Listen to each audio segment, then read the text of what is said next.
What's up everyone? Today I'm down at Century BMW and behind me is a 2019 BMW 330i. Huge thanks to them for providing this vehicle for me today. I'll have a link to their website down in the description below. They're starting to get in a lot of 2019s to hit the dealer here. The model that we're looking at today is finished off in Portimao Blue Metallic with an MSRP just under $53,000. Under the hood is a 2-liter twin-power turbo 4-cylinder engine. This is paired to either an 8-speed Steptronic automatic transmission with steering wheel mounted paddle shifters or the available 6-speed manual. This engine produces 255 horsepower at 5,000 RPM and 295 pound-feet of torque as low as 1,500 RPM. It is rear-wheel drive, weighs around 4,600 pounds, 0 to 60 can happen in 5.6 seconds, and it has a top speed of 130 miles an hour. And with a fuel capacity of 15.9 gallons, you can expect the MPG to be 17 in the city and 25 on the highway. The wheelbase measures 110.7 inches. It has an overall length of 184.5. The width is 73.9 and its height is 56.1 inches. Starting up front with the traditional kidney style grille design finished off in chrome, the lower section of the grille has functional air inlets to provide more cooling to the engine along with improving aerodynamics. This comes standard with LED headlights with cornering technology and a nice Corona ring design, giving it an excellent appearance. There's an all-new style to the lower section of the bumper and the hood, both protruding into the grille, giving it a nice look. This has LED daytime running lights along with fog lights in the lower section of the bumper.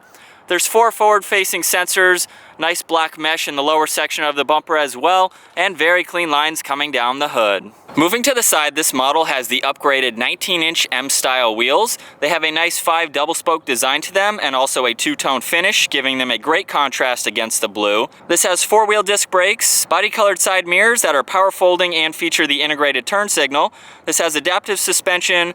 The rear doors have a freestanding glass edge, making the C-pillar more narrow, and there's very clean lines running down the side of the vehicle.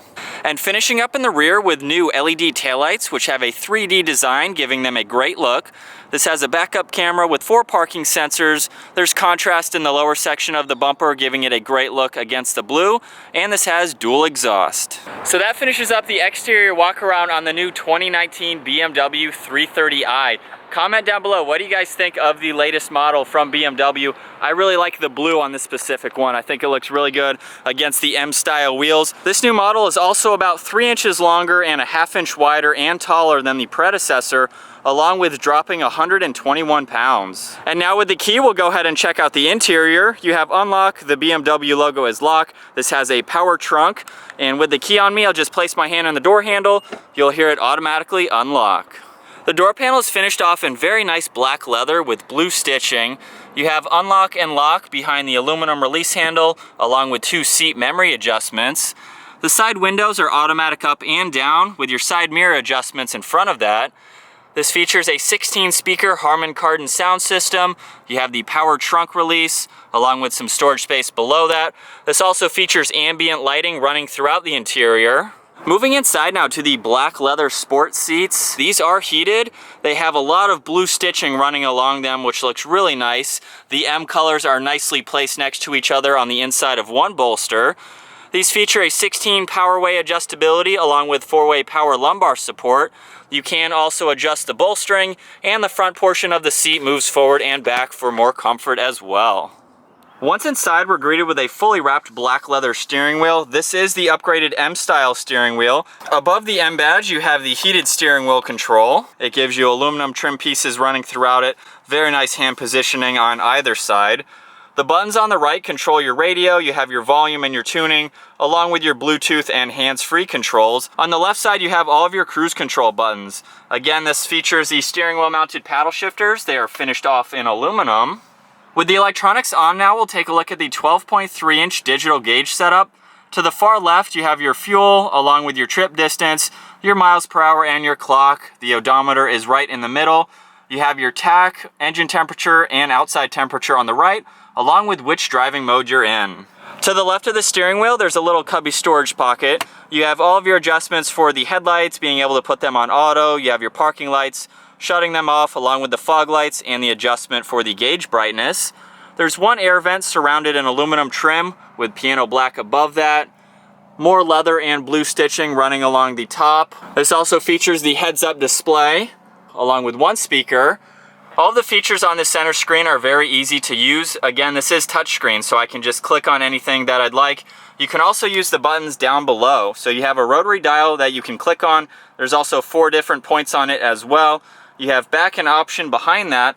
And then moving to the front, you have media, a home button, your map and navigation, your phone, and any installed apps is the center button there. On the home setting now, you can see you have navigation, your radio and phone. You can scroll over to more data and traffic information.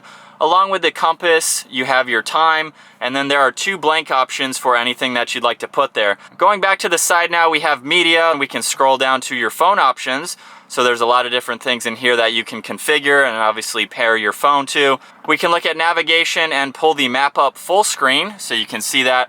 It also has a pinch to zoom feature. Going down into car now, you have driving information along with your vehicle status and settings and different driver profiles.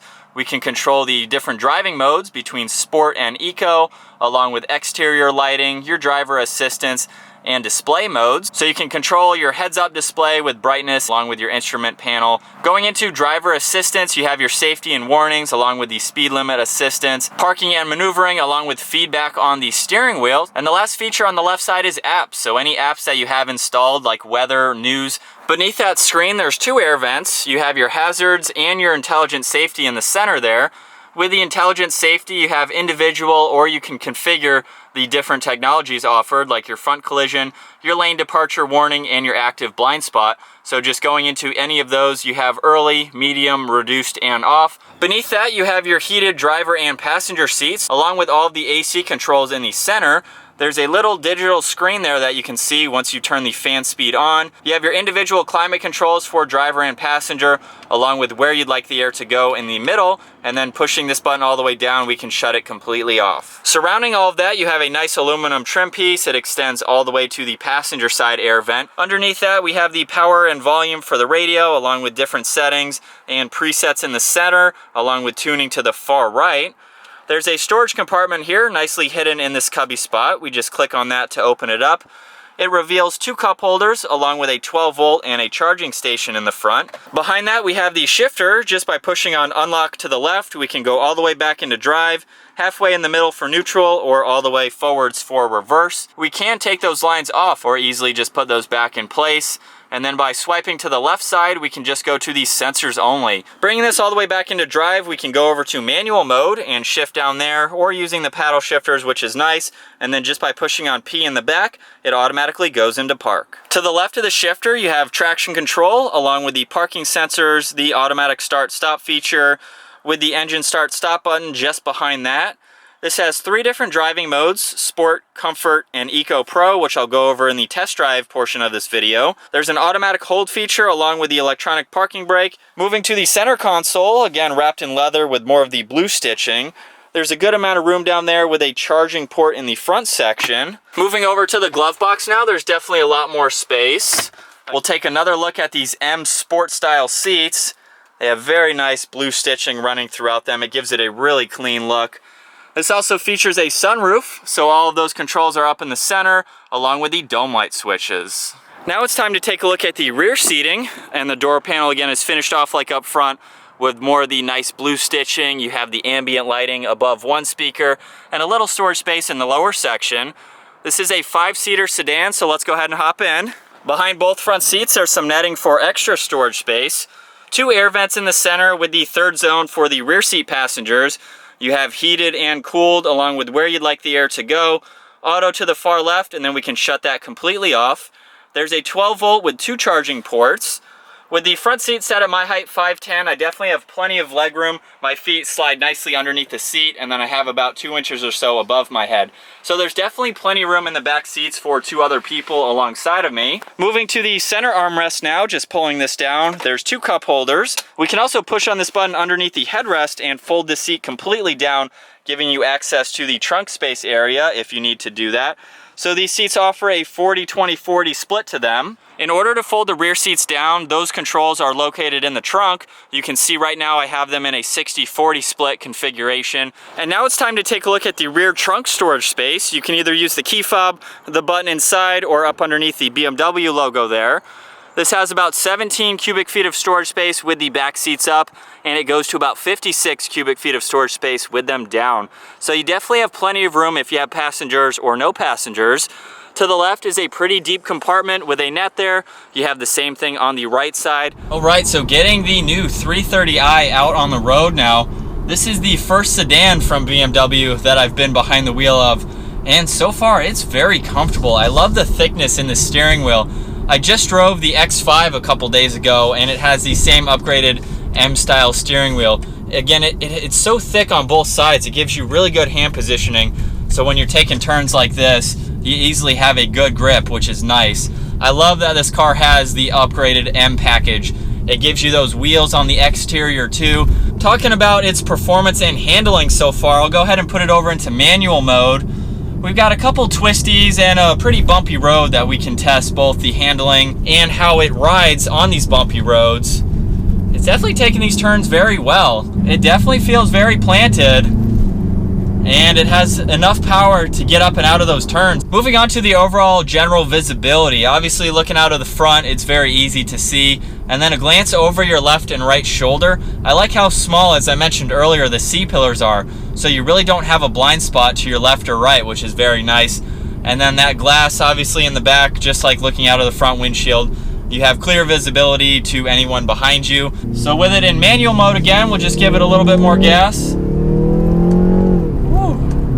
It's not very loud, but man, does it get up and move. I'm up to the speed limit just like that. You can hear the exhaust just a little bit, but it is very well insulated on the inside. I like how quiet the ride has been so far. So right now I've been in sport mode. I'm gonna move it over to comfort just by pushing on a button in the center there. We're gonna drop it down a couple gears, see if there's any difference in the performance. I think it's about the same between comfort and sport mode. It wasn't as loud. I could definitely tell it was a little bit louder in sport mode. And now I'm gonna go ahead and put it into Eco and Eco Pro mode. Give it a little bit of gas. You still can use the paddle shifters in Eco mode. And I don't see a difference in getting up to speed. You still have all of the power available. It's just gonna help you with MPG if you're cruising out on the highway or something like that. Talking about all the interior materials now, I like how everything is either leather, you have that on the steering wheel, you have these really nice, comfortable M-style leather seats with the blue stitching, which I think just looks fantastic, especially since the exterior color is blue. It gives it a really nice look. You have aluminum trim pieces everywhere. There's no plastic or anything. All of the buttons have a nice aluminum style design to them too. So the interior is very premium feeling. Another reason that this vehicle handles well around turns is it has a 50-50 weight distribution to it. So while it is a four-door sedan, it does have the handling characteristics of a sports car, and I can definitely feel that while I've taken it on some of these roads, as you guys have seen. It's planted, it hugs the turns very well. You can hardly feel any body roll or anything like that. So the 50-50 weight distribution is definitely a huge advantage. So I think that about wraps up my walk around review and test drive in the 2019 BMW 330i. Huge thanks again to Century BMW for providing this sedan for me today. I'll have all their information down in the description below. If you guys enjoyed today's video, be sure to give it a thumbs up, smash that subscribe button, and I will see you guys next video.